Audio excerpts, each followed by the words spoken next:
खुलुमबाय बड'लेण्ड निउज 24 आव गासैखौबो बरायबाय। सोरखारा दिनैनिफ्राय बाहायजानाय बायदि गोदान SOP बिथोनलाइखौ फोसावदों। COVID-19 गिख्रंथाव गोसारनाया खायसे खायसे जिल्लायाव एसे खम जानायाव हादोरसानि मोन8 जिल्लायाव कर्फ्यू होनायनि समखौ एसे खम खालामना एबा रेहाय होनाय जादों। गुवाहाटी नोगोरमायावबो कर्फ्यू होनायखौ 1 रिंगा रेहाय होनाय जादों।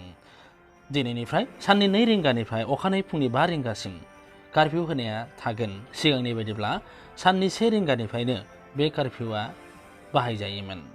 बे गोदान SOPआ दिनैनिफ्राय जागायनानै फैगौ 22 जुन खालारसिम बाहायजागोन। उननि समाव फिन SOP बिथोन बिलाइ होनानै कर्फ्यू होनायनि सम सिमाखौ फोरमायफिननाय जागोन।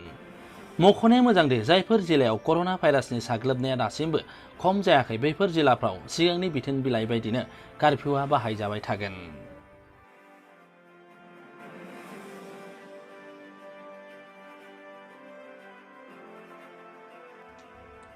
दिनैनिफ्राय हादोरसानि मोन8 जिल्लायाव गोदान SOP बायदिब्ला मोनाबिलि 5 रिंगानिफ्राय जागायनानै अखानायै 5 रिंगासिम कर्फ्यूआ थागोन।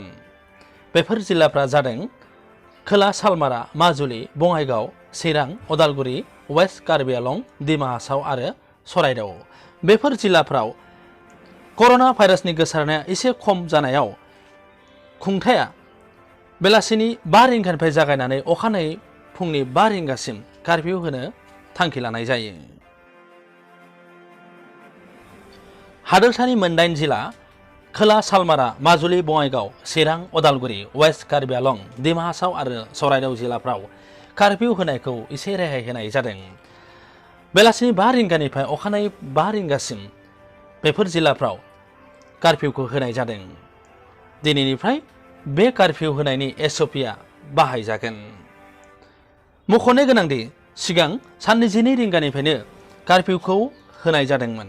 मख'नो गोनांदि मोन8 जिल्लायाव बेलासिनि 4 रिंगासिम दखान गलाफोरखौ बेखेवनो हागोन एबा खेवनो हागोन।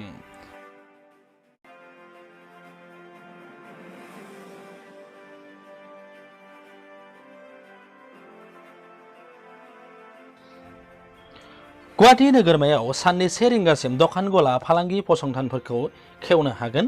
हादोरसायाव कभिडनि गोसारनाया बारा जानाय जिल्ला काछार, तिनसुकिया, डिब्रुगड़, सनितपुर आरो नगावफोरखौ लाफानानै माखासे जिल्लाफ्राव फैगौ 22 जुन खालारसिम गोख्रों नोजोर होनाय जागोन।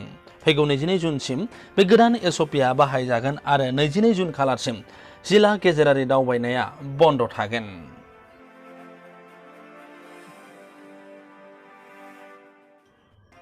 बे गोदान SOPआव सिगांनि बायदिनो फरायसालिमा आरो मुलुगसोलोंसालिफ्रा बन्द थागोन। जायखिजाया उदां आरो खोबथेना थानाय जायगायाव जथुम खालामनो गनायथि होनाय जानाय नङा आरो जथुम खालामनो मोननाय नङा।